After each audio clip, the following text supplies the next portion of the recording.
ำแล้วเนาะมาอาบน้ำอาบซองก่อนหลังจากที่ว่าเฮ็ดเวียกคำเนาะ อยู่ป่าอยู่ดงคือเก่าเด้อพี่น้องไม่แปลงใด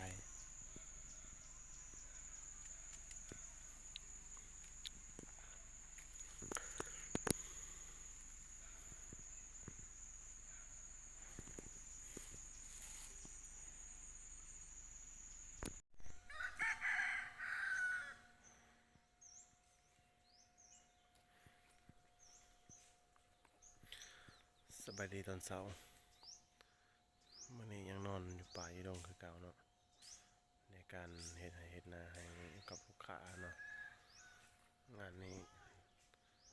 ยากแบบเนาะเพราะมีแต่ต่อไม้ลายว่างานอยู่ดงเนาะ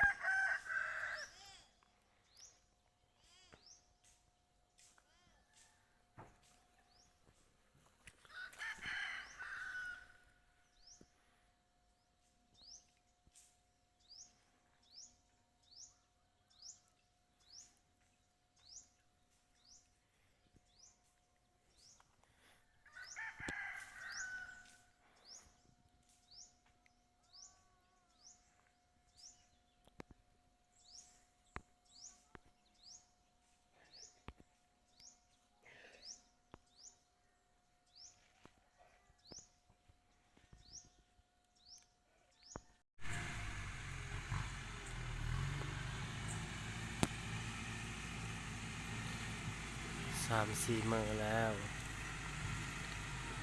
ยังบ่แล้วเทื่องานเลยเนาะ